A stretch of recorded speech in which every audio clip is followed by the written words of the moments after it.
Hello friends, very good evening. एक बार फिर एक वीडियो लेकर हाजिर हूँ आपके साथ और मैं डेफिनेटली अपने जीवन के जो अनुभव हैं उनको आपके साथ साझा करने में विश्वास रखती हूँ, क्योंकि कहीं ना कहीं मैंने अपनी लाइफ में बहुत अप्स एंड डाउन्स भी देखे, मेंटल ट्रॉमा, डिप्रेशन, ये सब चीज़ें भी फेस की। तो और कहीं ना कहीं ये समझ में आया कि कुछ ना कुछ हमारी अपनी माइंड की ब्लॉकेज होती है जिसको हम खुद दूर कर सकते हैं। हम कुछ अच्छी चीज़ें पढ़कर, कुछ अच्छी चीज़ें जानकर, कुछ अच्छी चीज़ें देखकर, कुछ अच्छी चीज़ें सुनकर हम अपने जीवन में वो तब्दीली खुद ही ला सकते हैं जो हमारे जीवन में सच में हमारी बहुत बड़ी हेल्पर बन सकती हैं।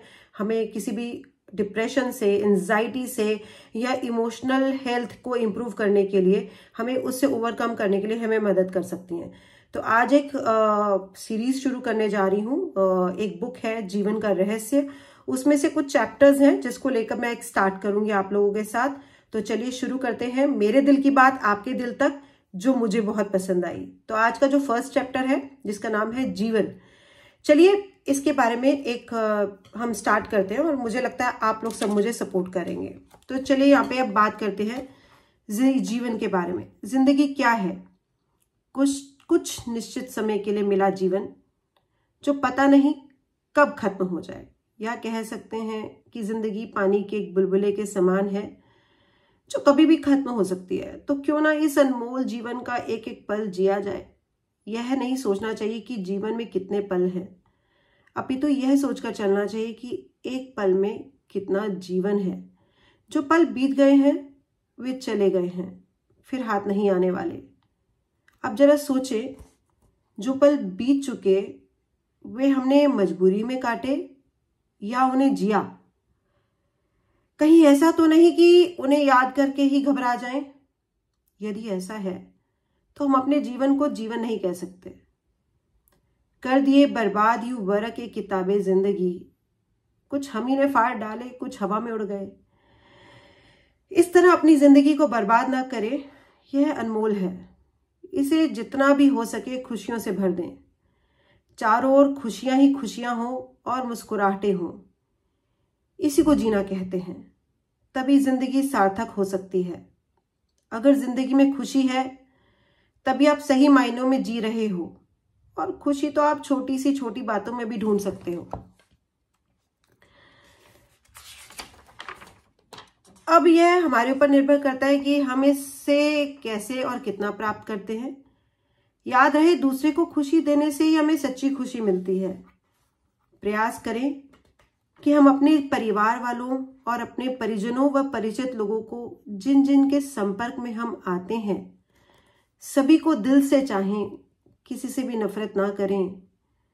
इससे दूसरों को तो तकलीफ पहुंचती ही है, उससे पहले हमारा मन भी दुखी होता है और दिलों में दूरियां तो बढ़ती ही हैं।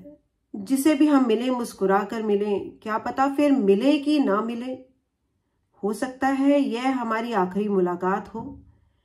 इस आखिरी मुलाकात की याद कैसी हो, कड़वाहट भरी या प्यार भरी, यह सब हम स्वयं ही सोच सकते हैं।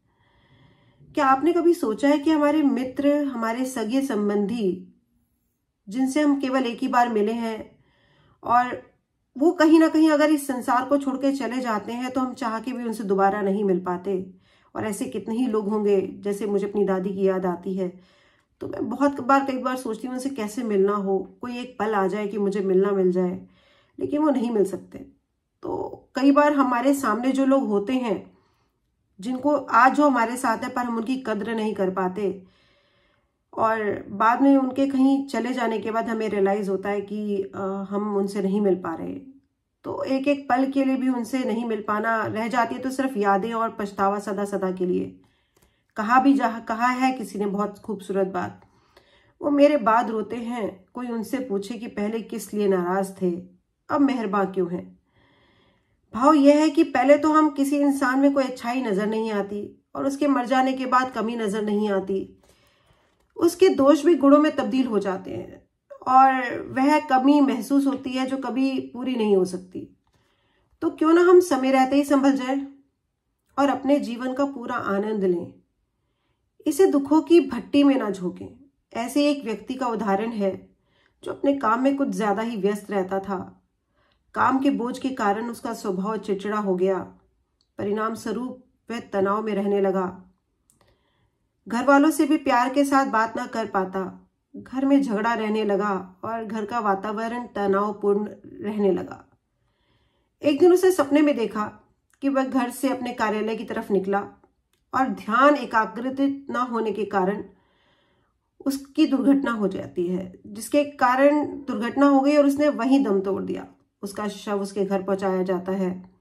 घर वालों पर तो अचानक जैसे दुखों का पहाड़ टूट पड़ा। वे बहुत रोए, उसका अचानक बिछुड़ जाना सहन नहीं कर पा रहे थे। उधर इस व्यक्ति की आत्मा यह सब देख रही होती है और उसको अपने परिवार का रोना बर्दाश्त नहीं होता। वह उन्हें छूने की कोशिश करता है पर छू नहीं सकता। वह सोचता है कि जब उसके पास सारा परिवार था तो उसके पास समय नहीं था और उसे उनकी अहमियत नहीं पता थी।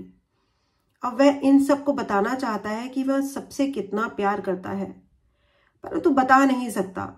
वह सोचता है कि अगर मुझे एक पल भी मिल जाए तो क्या मैं इन्हें बताऊं कि मेरे लिए क्या है, परंतु अफसोस अब क्या हो सकता है। यह सोचकर उस व्यक्ति की आत्मा को बहुत दुख होता है। इधर उसकी पत्नी और बच्चे उसकी जुदाई सहन नहीं कर पा रहे थे। वह उनसे बहुत प्यार करते थे परंतु कभी जाहिर नहीं कर पाए। अब उनके मन में भी यही अफसोस था कि काश हमने इन्हें खुश रखा होता, जो समय इनके साथ गुजारा वह खुशी से गुजारा होता। अब पत्नी व बच्चे यही सोच रहे थे कि काश हमें कुछ लम्हे और मिल जाएं, क्योंकि वे दुनिया में इतने उलझे हुए थे कि कभी एक दूसरे के मन में झांकने की कोशिश ही नहीं की थी। लेकिन अब चाहने से भी क्या हो सकता था। अब उन्हें जिंदगी का एक एक पल कीमती लग रहा था, लेकिन अब वो लौट नहीं सकता था। इतने में उस व्यक्ति की आंख खुल गई और वह अपने चारों ओर देखता है कि वह अपने घर में है, उसका परिवार उसके पास है। उसकी जान में जान आ जाती है। उसने अपने परिवारजनों को बहुत प्यार किया और पूरा जीवन प्यार से उनके साथ रहने का वायदा किया, क्योंकि अब उसे जिंदगी की कीमत पता चल गई कि जिसे हम घृणा से बर्बाद कर रहे हैं वे अमूल्य हैं। इस दुनिया के जंजाल में इतना मत फंस जाओ कि जीना ही भूल जाओ। केवल जीने की रस्म ही अदा करते रहो। खुद को खुशी से दूर ना रखें, हर एक खुशी का एहसास करें। मन को बांध कर ना रखें, उसे उड़ने दें। हमें जीवन में आगे बढ़ना चाहिए, क्योंकि ठहराव जीवन नहीं है। जीवन तो इतना अनमोल है कि किसी भी कीमत पर दोबारा नहीं मिल सकता। फिर इसका इतना मान क्यों? अब प्रश्न यह है कि हम सुखी कैसे रहें, कैसे अपनी जिंदगी से दुख दर्द मिटाएं। इसके लिए हमें कुछ बातों पर ध्यान रखना होगा, जो वैसे तो बहुत सरल और साधारण सी बातें हैं, लेकिन यदि गहराई से सोचें तो ये जिंदगी बदल कर रख देती हैं। सबको आता नहीं दुनिया को सजा के रखना। जिंदगी क्या है, मोहब्बत की जुबान से सुनिए। चलिए इस सीरीज को आगे बढ़ाएंगे नेक्स्ट वीडियो में, और मैं आपके साथ इस बुक का पूरा एक एक चैप्टर डिस्कस करूंगी।